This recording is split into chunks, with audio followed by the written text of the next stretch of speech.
Hello students, तो एक बार आपका फिर से क्वालिटी कोचिंग में हार्दिक अभिनंदन और स्वागत है।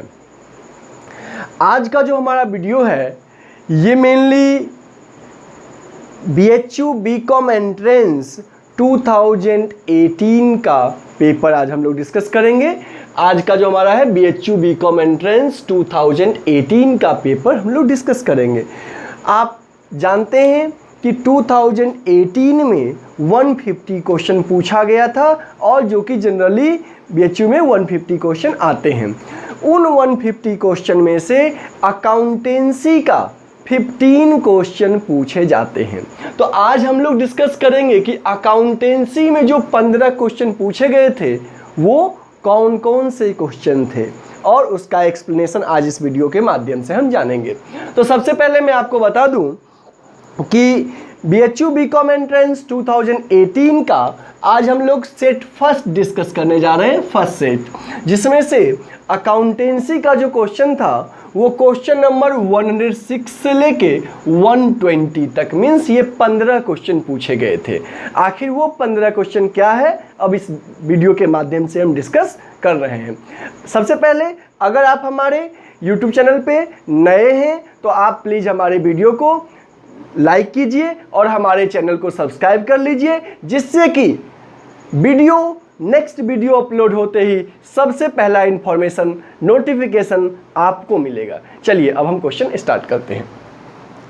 2018 में जो क्वेश्चन पूछा गया था अकाउंटेंसी का, उसमें पहला क्वेश्चन 106 था सेट 1 का। क्वेश्चन क्या है रीड कर रहा हूं, ध्यान सुनिएगा।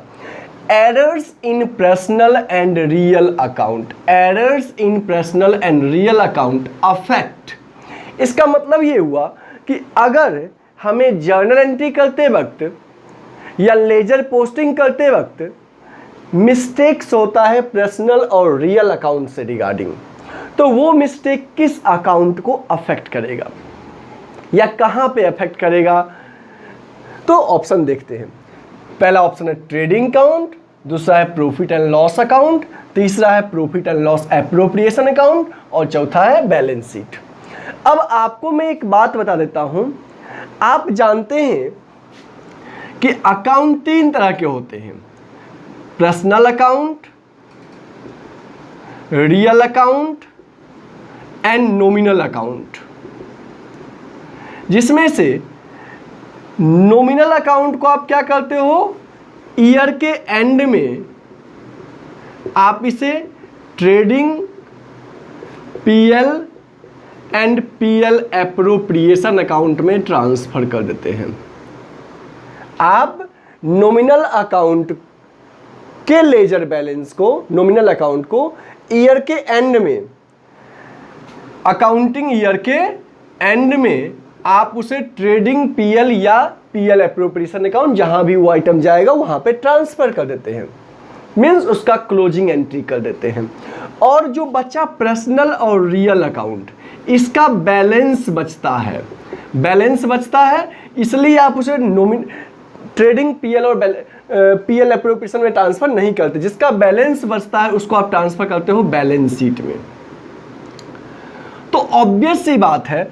अब आप देखो, अगर मिस्टेक नॉमिनल अकाउंट से रिगार्डिंग होता, अगर मिस्टेक नॉमिनल अकाउंट से रिगार्डिंग होता तो वो अफेक्ट करता ट्रेडिंग अकाउंट, PL अकाउंट और PL एप्रोप्रिएशन अकाउंट।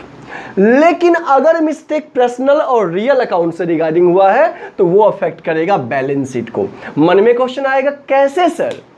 देखो, पर्सनल और रियल अकाउंट में क्या आएगा, किसी पार्टी का नाम या कोई एसेट्स। तो किसी भी पार्टी का नाम आए, कैपिटल आए, ड्राइंग आए, लाइबिलिटीज आए, ये सब पर्सनल अकाउंट में आएगा। कोई भी एसेट्स आएगा वो रियल अकाउंट में आएगा।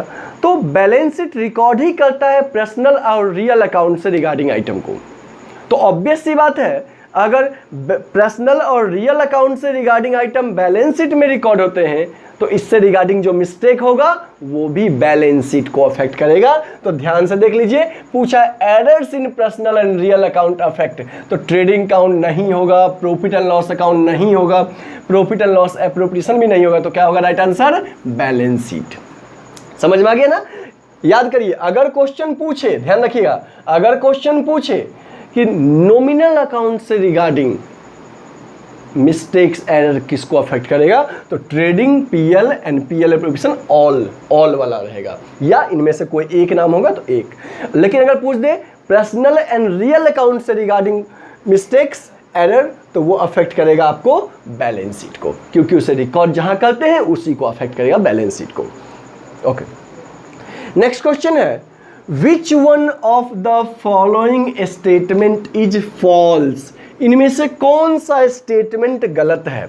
तो ध्यान से सुन लीजिए कि जब भी पूछा जाए आपसे कि इनमें से कौन सा स्टेटमेंट गलत है, तो अगर 4 ऑप्शन है और अगर बोथ का या ऑल का ऑप्शन नहीं है, बोथ का एंड ऑल का ऑप्शन नहीं है, उस सिचुएशन में 4 में से 3 ऑप्शन जो होगा वो करेक्ट होगा और एक गलत होगा। तो मुझे वो आइडेंटिफाई करना है कि कौन सा गलत है। तो ये मुझे पहले से मालूम नहीं होता कि कौन सा गलत है और कौन सा सही है।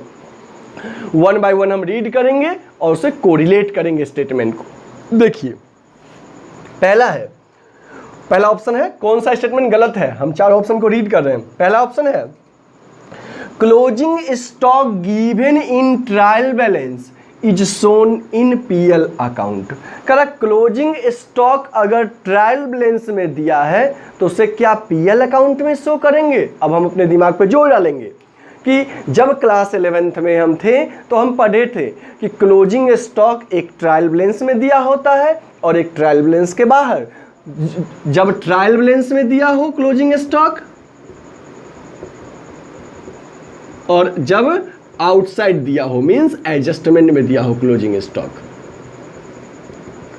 तो अगर क्लोजिंग स्टॉक ट्रायल बैलेंस में दिया होता है तो उसे हम रिकॉर्ड करते हैं बैलेंस शीट में, और जब ट्रायल बैलेंस के बाहर दिया होता है तो उसे रिकॉर्ड करते हैं ट्रेडिंग अकाउंट में एंड बैलेंस शीट में, दोनों जगह।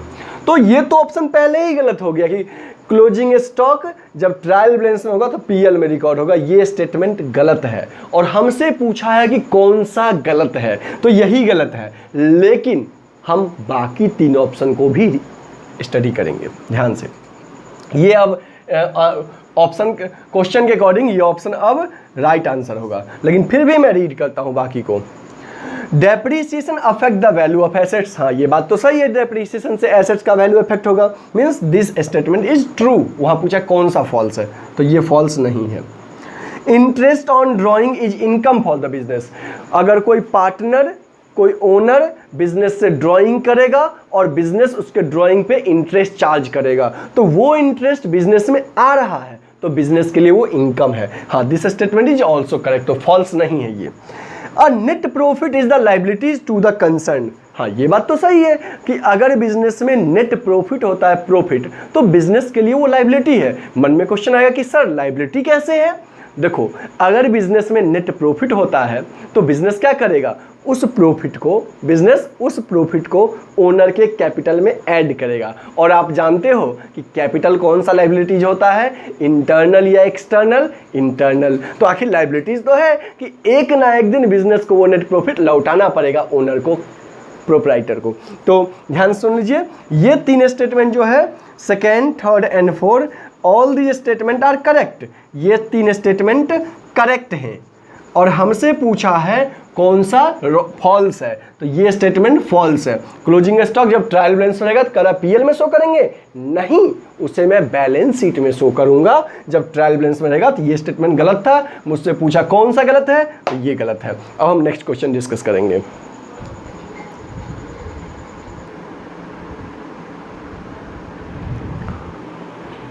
ओके स्टूडेंट्स, तो अब हम डिस्कस करेंगे क्वेश्चन नंबर 108। नेक्स्ट क्वेश्चन क्या है देखते हैं। कह रहा है Sunidhi's trial balance contains the following information. ये क्वेश्चन फाइनल अकाउंट का है, क्लास 11th में जो हमने पढ़ा था। कह रहा है सुनिधि का ट्रायल बैलेंस ये इंफॉर्मेशन दे रहा है। क्या क्या दे रहा है? डिस्काउंट रिसीव 1200 की ट्रायल बैलेंस में कह रहा है कि डिस्काउंट रिसीव 1200 हमने डिस्काउंट रिसीव किया है। Provision for discount on creditors, creditors से हमें डिस्काउंट मिलेगा, इसके लिए पहले से प्रोविजन हम 1800 का बनाए हुए हैं। And create a new provision for discount on creditor 1600। ये नया प्रोविजन क्रिएट करना है। अब अगर the amount to be credited to profit and loss account, profit and loss account में कितना अमाउंट क्रेडिट करेंगे ये हमें बताना है। तो आपको छोटा सा एग्जांपल हम दे रहे हैं। मान लीजिए कि आप प्रॉफिट एंड लॉस अकाउंट का यहाँ पे फॉर्मेट ड्रॉ कीजिए, प्रॉफिट एंड लॉस अकाउंट का। ये डेबिट साइड हो गया, ये क्रेडिट साइड हो गया। सबसे पहले जो डिस्काउंट आपको एक्चुअली मिला है उसको यहाँ पे लिख दीजिए बाई डिस्काउंट रिसीव्ड। कितना मिला है? 1200। ये जो डिस्काउंट रिसीव मिला है उसमें न्यू प्रोविजन ऐड कीजिए, ऐड न्यू प्रोविजन। ऐसा न्यू प्रोविजन हम ऐड करेंगे। मीन्स डिस्काउंट जो मिला है प्लस न्यू प्रोविजन मिला है, कितना क्रिएट करना है? 1600। कुल हो गया 1200 प्लस 1600 2800। इसमें से लेस ओल्ड प्रोविजन, हमेशा ओल्ड प्रोविजन माइनस कर दीजिए। कितना है ओल्ड प्रोविजन? 1800। तो आ गया हमारा 1000। कितना नेट क्रेडिट हुआ? 1000। तो the amount to be credited to profit and loss account is 1000, 1400, 200, 2200। तो 1000 will be the right answer. Clear है? कोई कंफ्यूजन? नेक्स्ट, अगर कंफ्यूजन होगा तो प्लीज कमेंट में हमें बताइएगा। The formula of calculating annual depreciation, formula of calculating annual depreciation by fixed installment method. बच्चे आप फिक्स्ड इंस्टॉलमेंट मेथड पढ़े हैं, स्ट्रेट लाइन मेथड पढ़े हैं, तो स्ट्रेट लाइन मेथड के अकॉर्डिंग डेप्रीसिएशन कैलकुलेट करने का क्या फॉर्मूला है ये हमें बताना है। तो देखते हैं one by one. Value of assets plus life of assets upon residual value. नहीं, जब भी हम डेप्रीसिएशन निकालते हैं तो हमें मालूम है कि original cost minus scrap value, जिसको हम रेसिडुअल वैल्यू भी कहते हैं, upon total life, total estimated life. ये हमें सर्च करना है। Life of assets in years, हमें ये ऑप्शन को सर्च करना है कि original cost minus scrap value या residual value upon total estimated life. तो यहाँ पे value of assets plus life दे दिया था, ये तो ऑप्शन पहले ही छट गया। Next, cost of the assets minus residual value upon estimated life. Residual value को हमने बता दिया, स्क्रैप वैल्यू कहते हैं, ये लग रहा है, ये चांस है। अभी आगे बढ़ते हैं। Cost of assets plus residual value, नहीं ये भी हट गया। Next, cost of assets upon estimated life. अगर स्क्रैप ये ऑप्शन नहीं होता तो ये हो सकता है, बट स्क्रैप वैल्यू दे दिया, this is the right answer, ये नहीं होगा। तो मीन जान लीजिए कि जब एसेट्स पे डेप्रीसिएशन चार्ज करेंगे स्ट्रेट लाइन मेथड के अकॉर्डिंग तो उसका फॉर्मूला होता है original cost of assets means original cost includes the cost at which the assets was acquired plus carriage, किसी एसेट्स को लाने में जो हमने भाड़ा दिया, इंस्टॉलेशन चार्ज, जो भी एक्सपेंसेस बिगिनिंग में हुआ है, एसेट्स को रनिंग कंडीशन में लाने तक जो भी खर्चे होते हैं, that comes under the original cost। तो cost original cost of assets minus residual value जो स्क्रैप वैल्यू है upon estimated life of the assets in years. ध्यान रखिएगा, मंथ नहीं, ईयर्स, कितने साल चलेगा, ये राइट आंसर है। अब हम नेक्स्ट क्वेश्चन डिस्कस करेंगे।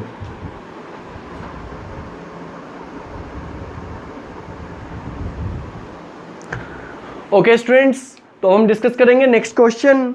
Question number 110। A machine was purchased for rupees 4,000। एक मशीन को हमने 4,000 रुपये में परचेज किया and it was estimated that it will work for 3 years। It will work for 3 years, 3 साल चलेगा and at the end of its life its residual value will be 32। residual value means scrap value 32 है। Find out the rate of depreciation if depreciation is calculated. हमें calculate करना है rate of depreciation if depreciation is calculated at diminishing balance method.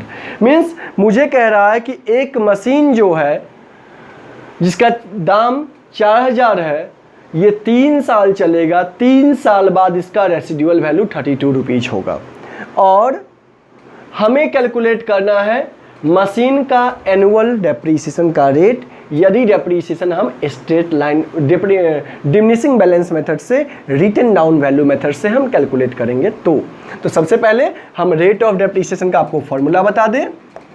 Rate of depreciation का formula जान लीजिए आप, 1 minus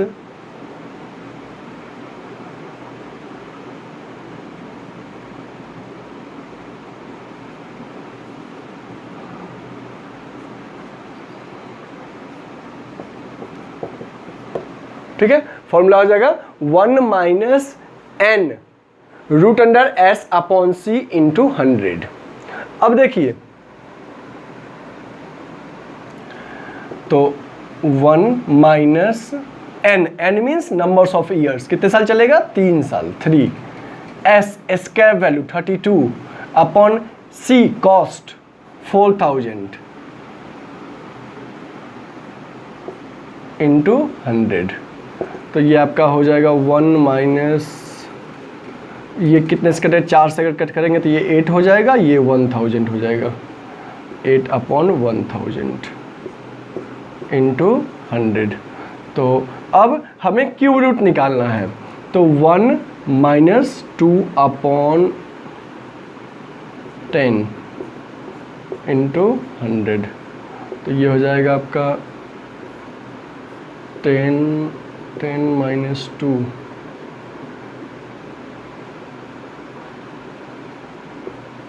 into 100, 8 upon 10 into 100।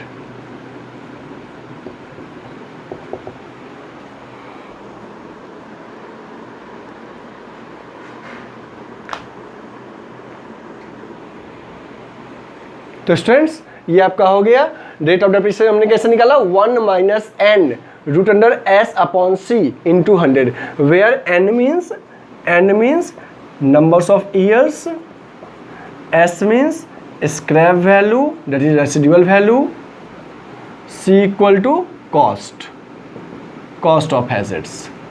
ठीक है, तो 1 माइनस एन 3 ईयर्स चलेगा, 3 अपॉन 32 अपॉन 4000, 32 रेसिडुअल वैल्यू हो गया, 4000 स्क्वायर वैल्यू हो गया।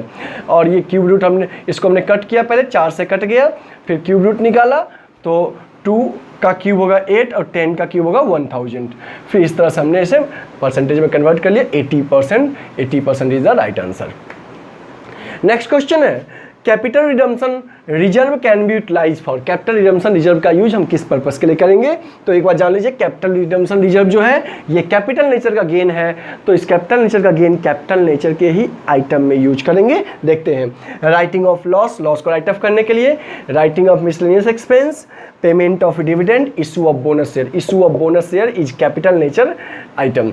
तो option 4 is the right answer, ये 3 ऑप्शन नहीं होगा।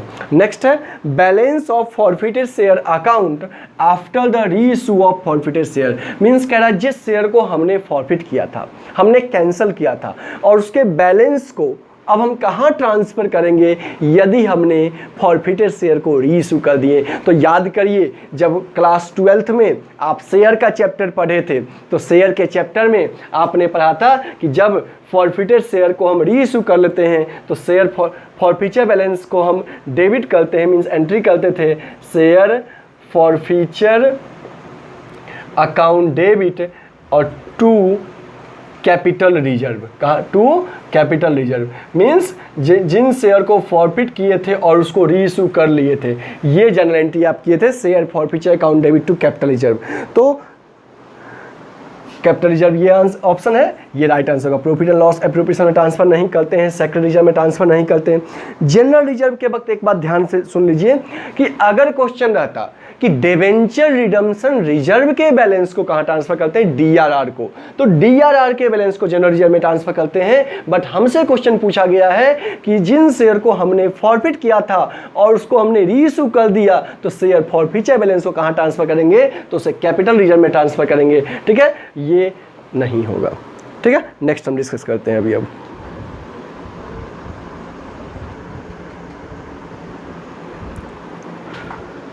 ओके स्टूडेंट्स, तो हम डिस्कस करेंगे क्वेश्चन नंबर 113। देखते क्वेश्चन क्या है। कह रहा है debenture can be redeemed. Redeem का मतलब था रीपेमेंट। डिवेंचर का रिडम्पशन कैसे करेंगे, पहला ऑप्शन आउट ऑफ प्रॉफिट, दूसरा आउट ऑफ कैपिटल, तीसरा converting into shares, fourth option is all of these. तो याद कर लीजिए, जब क्लास 12th में हम पढ़ते हैं रिडम्पशन ऑफ डिबेंचर, तो हम पढ़ते हैं डिबेंचर को आउट ऑफ प्रॉफिट भी रिडीम कर सकते हैं, आउट ऑफ कैपिटल भी रिडीम करेंगे, उसे इक्विटी शेयर में कन्वर्ट भी कर सकते हैं। Means debenture can be redeemed out of profit, out of capital, converting them into shares. Means right answer is all of these. Next question है, a company X limited, X company limited purchase assets worth rupees 28,80,000। Company ने 28,80,000 का assets खरीदा।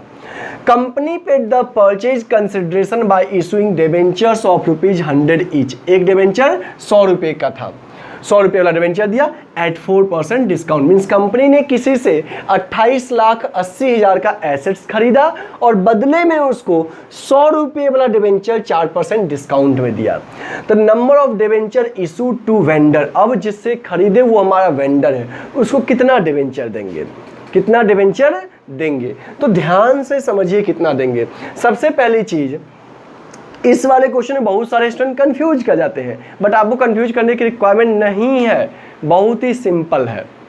कहोगे कैसे sir simple है? Okay, एक example आपको देते हैं कि मान लीजिए हमने आपसे 100 रुपये लिया, हमने आपसे 100 रुपये का कोई सामान लिया, बदले में हम आपको 5 रुपया वाला पेन 4 रुपया में दें, तो बताओ कितना पेन देंगे आपको हम।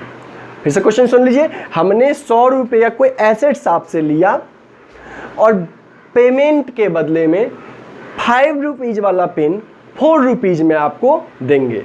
तो कहोगे सर 5 रुपये वाला पेन आप 4 में दे रहे हैं, ठीक, तो 100 रुपये के बदले में एक पेन 4 रुपये में दे रहे हैं, तो 100 रुपये के बदले में आप हमें 25 पेन देंगे। हाँ, दिस इज राइट आंसर। ऐसे ही सोचो कि हमने उससे एसेट्स लिया कितने का, 28,80,000 का, और बदले में 100 का डिबेंचर 4% डिस्काउंट में दे रहे हैं, 96 रुपीज में दे रहे हैं। तो कितने डिबेंचर हम उसे देंगे ये आपको निकालना है। तो 96 को इंटू 3 288 और 4 0 30,000। Where is 30,000? This is right answer 30,000। फिर समझ लीजिए जितना अमाउंट देना है अपॉन एक डिबेंचर जितने में दे रहे हैं। तो 100 का डिबेंचर 4% डिस्काउंट मीन्स 96 में दे रहे हैं। दिस इज 30,000 डिबेंचर हम उसे देंगे। नेक्स्ट है अनलेस अदरवाइज स्टेटेड, जब तक क्लियरली मेंशन ना हो, preference share is always presume to be. Preference share क्या मानना, बहुत ही इंपॉर्टेंट क्वेश्चन है ये, किसी भी बुक में जल्दी आपको मिलेगा नहीं, इसलिए अच्छे से समझ लीजिएगा। ये क्वेश्चन जल्दी कहीं नहीं मिलेगा लिखा हुआ, ये हम टीचर्स अनुभव के आधार पे एक्सप्लेन करते हैं। Unless otherwise stated preference share is assume to be. Preference share को क्या मानेंगे? तो सबसे पहले बच्चे मैं आपको बता दूं कि प्रेफरेंस शेयर 8 तरह के होते हैं। कौन कौन होते हैं ध्यान से सुन लीजिए। Cumulative, non cumulative, participating, non participating, redeemable, irredeemable, convertible, non convertible. तो अब मैं आपको बताऊंगा इन 8 तरह के प्रेफरेंस शेयर में से जब तक क्लियरली मेंशन ना हो तो हम क्या मानेंगे, प्रेफरेंस शेयर क्या है। तो सुनिए, क्यूमुलेटिव और नॉन क्यूमुलेटिव में से मानिएगा कि preference share is generally cumulative. Participating, non participating मानिएगा नॉन पार्टिसिपेटिंग है।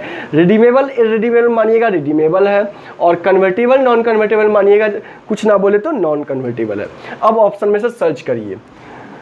क्यूमुलेटिव हाँ है, पार्टिसिपेटिंग नहीं, नॉन पार्टिसिपेटिंग हमने बताया था, तो ये ऑप्शन एलिमिनेट कर दिया मैंने, ये इस ऑप्शन को हमने फर्स्ट ऑप्शन को एलिमिनेट कर दिया क्योंकि यहाँ पे पार्टिसिपेटिंग बोल दिया है।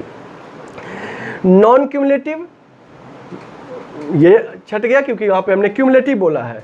क्यूमुलेटिव सही है, नॉन पार्टिसिपेटिंग सही है, नॉन कन्वर्टेबल सही है, ये ऑप्शन लग रहा है थर्ड।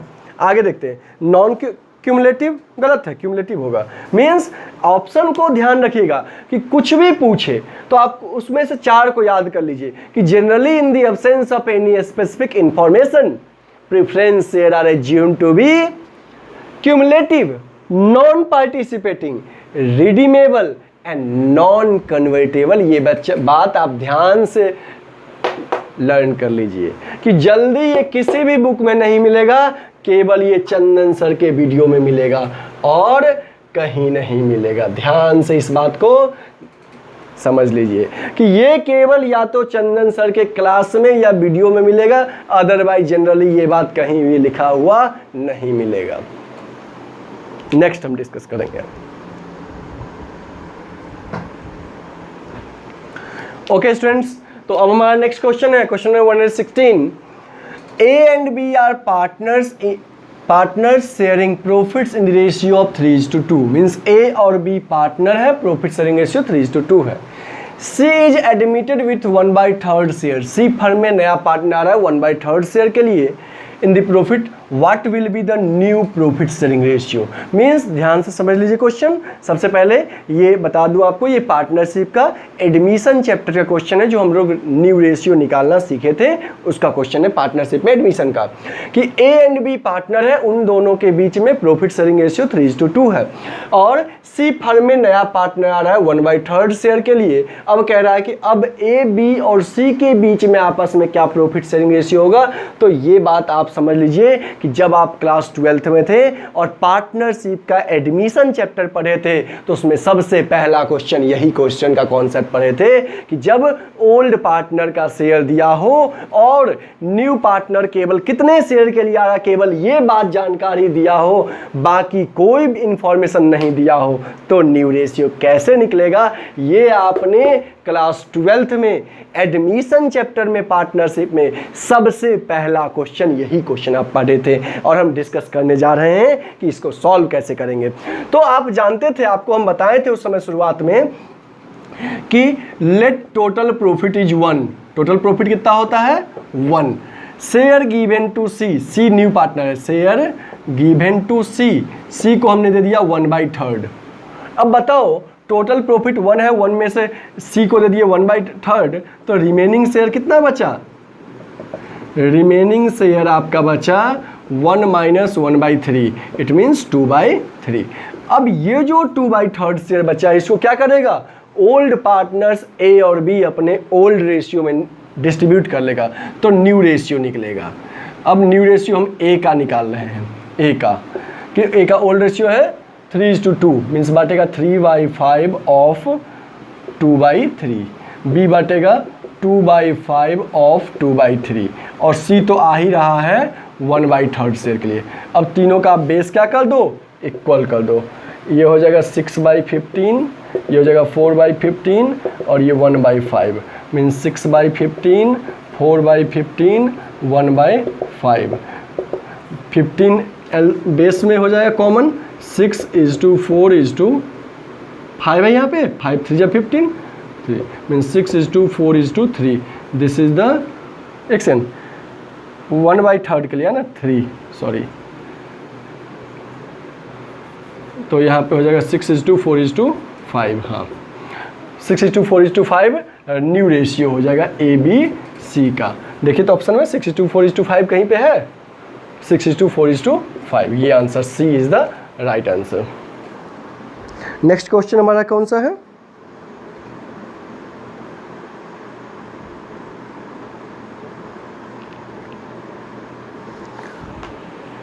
नेक्स्ट क्वेश्चन है joint life policy account is transfer to. Joint life policies को हम लोग शॉर्ट में JLP भी बोलते हैं, JLP। पहले क्लास 12th में ये पार्टनरशिप में था रिटायरमेंट के टाइम में, ठीक है। JLP, joint life policy. तो ये जॉइंट लाइफ पॉलिसी का मतलब हुआ कि पार्टनरशिप फर्म में सारे पार्टनर्स के लाइफ का जॉइंट पॉलिसी है कि किसी भी पार्टनर्स का डेथ होता है तो इंश्योरेंस कंपनी से उस पॉलिसी का अमाउंट मिलेगा। तो वही कह रहे हैं जॉइंट लाइफ पॉलिसी अकाउंट, उस जॉइंट लाइफ पॉलिसी का जो अमाउंट है वो किस में ट्रांसफर करेंगे?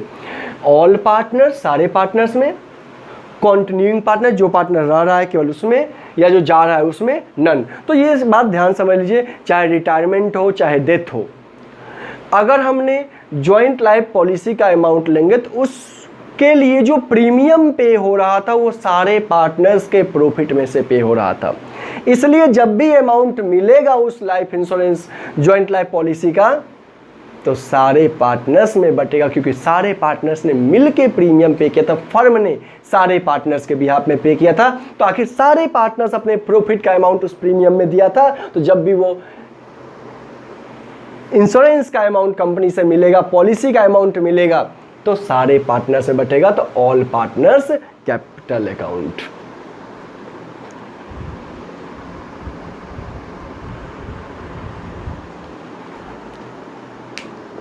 ओके स्टूडेंट्स, अब हम डिस्कस कर रहे हैं क्वेश्चन नंबर 118। क्वेश्चन है X, Y and Z are partners sharing profits and losses in the ratio of 1/5, 1/13, 7/15 respectively. Z retired mean Z firm से जा रहा है and his share was taken by, Z का जो ये शेयर है is taken by X and Y in the ratio of 3:2। Z का जो शेयर है 7/15, ये एक्स और वाई ने 3:2 में डिस्ट्रीब्यूट कर लिया। What will be the new ratio? अब एक्स और वाई के बीच का न्यू रेशियो निकालना है। इट मीन्स जेड का जो शेयर है वो एक्स और वाई ने गेन किया। जेड का शेयर 7/15 एक्स और वाई ने गेन किया 3:2 में। तो निकालिए पहले गेन एक्स ने कितना किया, वाई ने कितना किया, और एक्स ने जितना गेन किया एक्स के ओल्ड में ऐड कर दीजिए, वाई का गेन वाई के ओल्ड में ऐड कर दीजिए। तो देखते हैं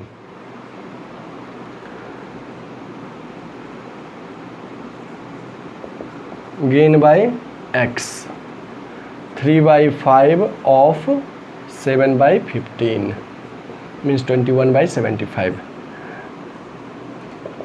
गेन बाय वाई 2/5 ऑफ 7/15 14/75। अब हमें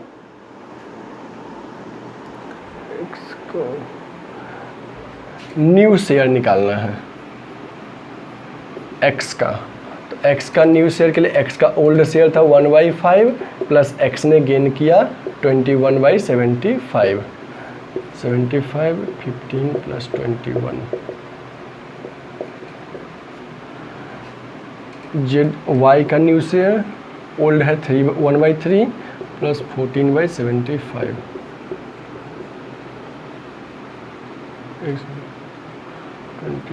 plus 14।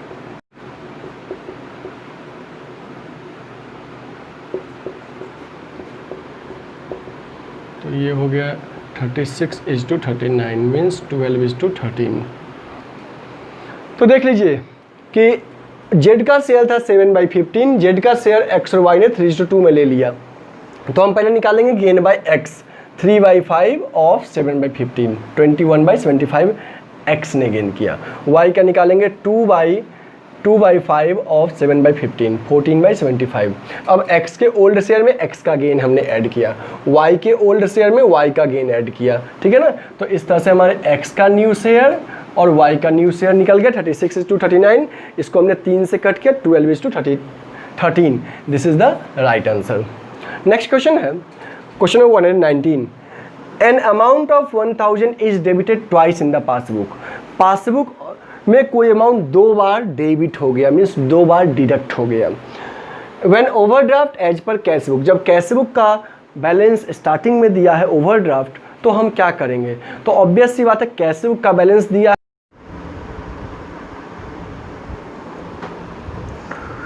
ओके स्टूडेंट्स, तो अब हम डिस्कस करेंगे क्वेश्चन नंबर 119। क्वेश्चन है an amount of ₹1000 is debited twice in the passbook. Means passbook में 1000 रुपीज 2 बार डेबिट हो गया है। When overdraft as per cash book is given, जब क्वेश्चन में overdraft as per cash book given हो starting में, देन हम क्या करेंगे। तो ऑब्वियस सी बात है, मुझे कैश बुक का बैलेंस दिया है और हम जानते हैं कि जब हम बैंक रिकॉन्सिलेशन स्टेटमेंट सॉल्व करते हैं तो जिसका बैलेंस दिया होता है उसको जिसका बैलेंस नहीं दिया है उसके बराबर करते हैं। इट मीन्स अगर कैश बुक का बैलेंस दिया है तो कैश बुक को पासबुक के बराबर करेंगे, और अगर पासबुक का बैलेंस दिया रहेगा तो पासबुक को कैश बुक के बराबर करेंगे। तो ध्यान समझिए कि अगर हमें कैश बुक का बैलेंस दिया है, ओके, मीन्स ये मान लीजिए हमारा कैश बुक है और ये मेरा पासबुक है। हम पासबुक में 1000 रुपीज 2 बार डेबिट कर दिए, 2 बार डेबिट कर दिए, इसका मतलब क्या, पासबुक में 1000 रुपीज 2 बार डिडक्ट कर दिए। तो कैश बुक में 1 बार किए होंगे, पासबुक में 2 बार कर दिए, तो 1 बार तो पासबुक में भी होना ही चाहिए था, 1 बार एक्स्ट्रा हो गया है। मीन्स पासबुक 1000 रुपीज से एक्स्ट्रा डेबिट है। तो जब क्वेश्चन में कैश बुक का बैलेंस दिया हो और पासबुक 1000 से एक्सेस डेबिट है, पासबुक कम है, कैश बुक ज़्यादा 1000 से, बराबर करने के लिए कैश बुक को भी 1000 से क्या कर देंगे, माइनस करेंगे, 1000 विल बी डिडक्टेड। नेक्स्ट है क्वेश्चन नंबर 120। ये लास्ट क्वेश्चन था अकाउंटेंसी का 2018 में। Bank balance as per cash book is 18,500। Cash book का बैलेंस 18,500 है। 4,500 entered in the cash book as paid into bank but not credited by the bank, then passbook balance is. कह रहा है हमारे cash book का balance 18,500 है, हमने 4,500 रुपये 4,500 बैंक में जमा किए बट पासबुक में पैसा नहीं आया। मीन्स कैश बुक है 18,500, कैश बुक है 18,500, पासबुक में 4,500 जमा किए, नहीं आया, इसका मतलब पासबुक में कितना बैलेंस होगा, 14,000 होगा, 14,000। तो देखिए 14,000 आंसर है, 14,000।